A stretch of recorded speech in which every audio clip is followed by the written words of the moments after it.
You may think you have some idea what you are in possession of, but you do not. Bonjour les Jedi et bienvenue sur Star Wars Artefact. Mon nom est Dominique, alias Lord Doom, et aujourd'hui nous ferons la revue du demi-buste hologramme du Mandalorien de l'entreprise Gentle Giant.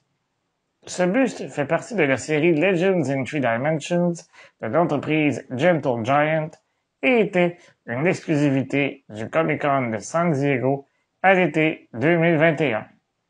Comme pour tous les bustes de cette série, il s'agit d'une pièce limitée à 1000 exemplaires à une ou deux pièces près. Chacun d'entre eux se vend environ 175 $ US, soit 230 $ canadiens ou 160 €. Toutefois, puisqu'il s'agissait d'une exclusivité, ce buste a coûté un peu plus cher qu'à l'habitude. Sans plus tarder, procédons à la revue. Comme à l'habitude, commençons par regarder la boîte d'un peu plus près. À l'avant, on y retrouve une photo du buste en question. Tout juste en dessous, l'écriture dorée indique The Mandalorian Hologram Half-Scale Resin Bust.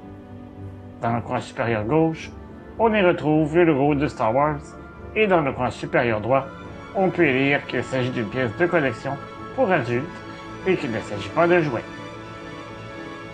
Exceptionnellement, une bande grise a été ajoutée tout en haut sur laquelle on peut lire qu'il s'agissait d'une exclusivité de convention pour l'année 2021.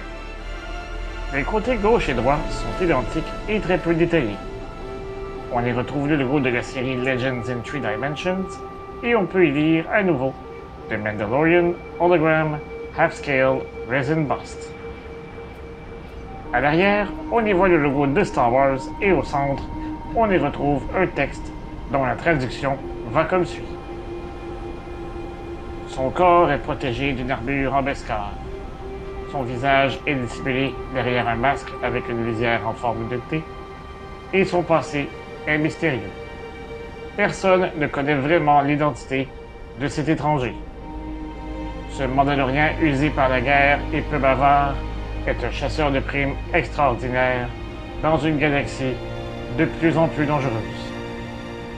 Bon, maintenant, j'aimerais souligner le fait que je n'aime pas du tout la façon selon laquelle Gentle Giant affiche ce paragraphe. Le texte rouge foncé sur un arrière-plan noir rend la lecture extrêmement difficile et il est tout à fait impossible de prendre une photo décente afin que vous puissiez le lire. Un texte jaune clair ou blanc rendrait l'expérience beaucoup plus agréable. Avant de poursuivre, n'oubliez pas de vous abonner à la chaîne, de cliquer sur la petite cloche afin de recevoir des notifications et de liker la vidéo afin de m'aider à poursuivre mon travail. Vous pouvez également me suivre sur Facebook, Instagram et Twitter. Tous les liens sont dans la description au bas de la vidéo. Comme il est indiqué sur la boîte, le buste est fait de résine. Il mesure 27 cm de haut, a une largeur d'épaule d'un peu plus de 29 cm et une profondeur d'environ 14 cm. Son poids est de 2,7 kg. Il a été conçu par Joe Allard et sculpté par Joe Mena. Le moule utilisé est exactement le même que pour la version Beskar du buste que je vous ai présenté il y a quelques mois. Ainsi, toutes les textures, telles que celles de la cape et de la courroie sur sa poitrine, peuvent être ressenties ou touchées. Si vous voulez voir la revue de la version Beskar, cliquez sur le lien dans le coin supérieur droit de la vidéo.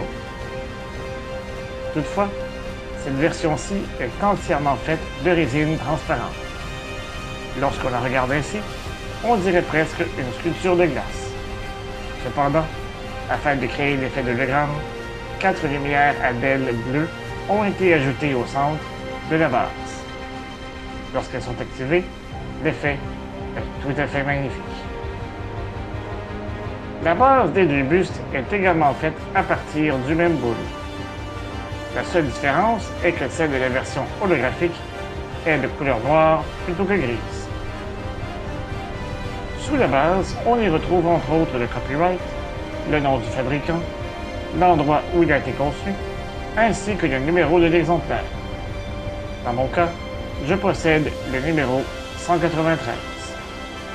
C'est également à cet endroit que vous retrouverez le compartiment des piles ainsi que le bouton marche-arrêt. Il requiert 3 piles CR 2430.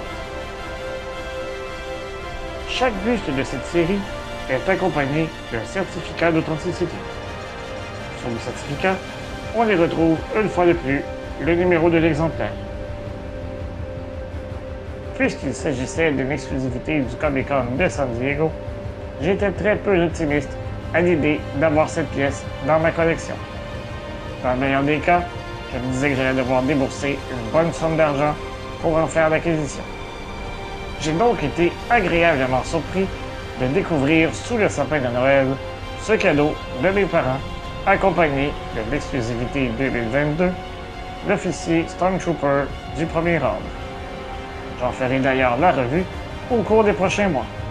Entre-temps, si vous aimez la revue de ce type de statut, vous trouverez une liste de lecture à la fin de la vidéo. Et vous, que pensez-vous de ce buste? Aimez-vous l'effet holographique? Dites-le moi dans les commentaires au bas de la vidéo. Si vous avez apprécié cette revue, n'hésitez pas à la partager sur vos réseaux sociaux. Je vous donne rendez-vous la semaine prochaine pour une autre revue. Et d'ici là, je vous dis à bientôt et que la force soit avec vous à tout jamais. Remember, the Force will be with you, always.